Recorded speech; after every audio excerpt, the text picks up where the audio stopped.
Hey everyone, welcome back to some new r/maliciouscompliance stories. I hope you had a great day. Let's take a look at some news stories about someone confirming to the letter but not the spirit of a request. Today's first story is called Only One Break. Let's set the scene. I work on a building site. We are renovating a building on a university to be ready for the students in September, so we are on a pretty tight schedule. Despite this, we have been making good time. I work on the electrical team with 6 engineers including me and the supervisor. We had just finished installing some lights, so I and 2 others headed off to the smoke shelter while the supervisor sets up the next job. There's no general policy when it comes to smoke breaks. As long as you are getting your work done in a reasonable amount of time, you're pretty much free to do whatever, as long as you don't leave. This helps to keep work morale high. We generally take about 5 minutes. As we are stood there talking, the site manager walks past us. He didn't say anything, but we could feel him staring daggers into us. We just smiled and continued talking. After we finish, we walk back on site and get our next task. And the day continues as normal. The next day, however, we are informed by the supervisor that we will only be allowed to take 1 smoke break per day, and we would need to let him know before we took it. We protested, but the supervisor told us that it was out of his hands. While we only took around 3 or 4 smoke breaks, there was a noticeable drop in morale for the day. Little did they know that I was planning my revenge. A few years prior, I took a trip to Cuba and brought back some cigars. I slipped 3 into my bag before I set off to work the next day. We finished off a task and let the supervisor know we are taking our smoke break for the day. I headed straight for the break room to grab my cigars and met my coworkers at the shelter. Barely able to contain my smile, I asked, "Hey, wanna try a cigar?" Their faces light up as they realize my malicious compliance. They told us we could only have 1 smoke break. They didn't say how long. About 15 minutes in and our cigars halfway finished, the site manager spots us and comes over to ask what the heck we thought we were doing. We just told him we were taking our smoke break and we just wanted to make the most of it. He let out a loud laugh and we continued talking for a while. He let us know that people higher up in the company weren't happy with the progression, even though we were ahead of schedule. We told him how we usually take smoke breaks between tasks and how this wouldn't affect our productivity. He gave us permission to take smoke breaks whenever we want, since we seem like good people. Just don't bring any cigars and don't tell the other workers. Our supervisor nearly doubled over with laughter when we told him. Yes, it was dumb, and yes, we could have lost our jobs over this. We are lucky he had a good sense of humor. And it was absolutely worth it to see the look on his face. The next story is called Don't Waste Our Time. So, in early 2020, I was laid off. I immediately began searching for a new job and it took months to find one. Application after application, I heard nothing back from one job after another. Until I finally heard back from a major fast food company. It was just a brief message in Indeed. I responded to the message and heard nothing back. It was a minimum wage job, but I needed the cash. So I called the restaurant. I got an employee on the other line and told them I had heard from a hiring manager and wanted the job. The employee said they'd pass along the message to the boss. A week passed and I heard nothing back on Indeed, so I called again and again and a 4th time. Each time the result was the same, a lower employee saying they'd passed the message higher up. So I went in myself to talk to the boss.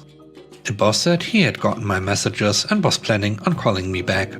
He pretty much chewed me out for calling so much and for coming in without being invited. He said, "Don't waste our time with unnecessary calls, we'll call you." Despite this, I got the job. 2 weeks had passed at this point, and in that 2 weeks, a family member passed away. I was called away to a small funeral. In the job interview, I let my boss know I would be gone for a few days right after my training. He okayed this and told me it was fine. I got through the training and went to the funeral. I get back from the funeral and I called the restaurant to ask them when I was on the schedule next. I got a lower employee who said they would ask the boss. Oh no. So after a couple of days of waiting, I call again, then again. Then I stopped calling and began searching for a new job.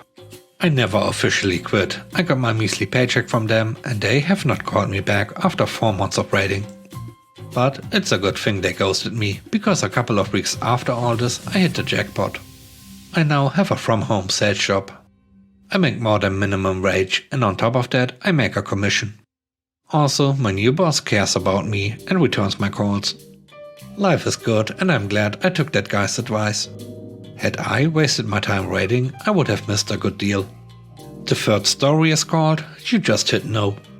Recently I quit my job at a convenience store. My 2 weeks were in and it was my last day, minutes before the end of my shift. I notice a long line and jump on the register to help. 2 customers come to the register together and one asks for cigars. Company policy and state law require that I ID both customers. I turn to grab the cigars after asking to see ID from both, and one of the customers leaves the store. Unfortunately, in this scenario I cannot finalize the sale until I see the ID from both customers, regardless of if one leaves. I tell the customer this and he argues with me. The manager is on the register right next to me, so I explain that no, I need to see the ID or I cannot sell either customer age-restricted items. It's now 10:02 and my shift officially ended at 10, though we are allowed to and encouraged to stay on the clock while there's a rush. The customer claims that he doesn't know the other guy, even though it was clear that they were together. Annoyed but just wanting to get out of this interaction, I say whatever and set up the terminal to take his card. He puts his card in and the reader asked, "Is this amount correct?" or something of that nature. The customer hits no. A lot of customers do this, they don't read and think the screen is asking if they want cash back, but if they hit no, it cancels the transaction. Usually we would then reset it, walking them through to make sure they hit the right button. But then I think, what's going to happen? It's my last day, I'm supposed to be clocked out, I don't care about this job and company policy prohibits managers from giving references anyways. I say, okay, you hit no, so good night. I put the cigars back and I clock out. After clocking out, I mention it to the manager, who says the customer looked confused for a minute and then just gave up and left, dumbfounded. The last story is called I Just Need to See an ID. I used to install cable and internet for the local cable company. I was on my last job of the day and it's only a modem swap. I swap out their outdated modem for a new one, copy and paste their Wi-Fi name and password onto the new one, and that's it. The house is massive and in a really nice neighborhood. I get to the door, ring the bell, and the customer's son is there. The dude looks young, so I ask to see an ID to make sure he's 18 or older. It's company policy, but 90% of the time I don't ask if the customer looks old enough. The son gets argumentative right away and starts telling me how he's in college, he's actually 21 and he even has a CCV. And I tell him the policy and that he just looks young and I'm only covering myself. This isn't good enough for him. He says hold on and calls his mom, who is the actual account holder, and on her way home. And I see where he gets his attitude from when he puts his mom on speakerphone. She tells me how she knows the owner of the company, she's only 5 minutes away and that I'll be sorry if I leave before she gets there.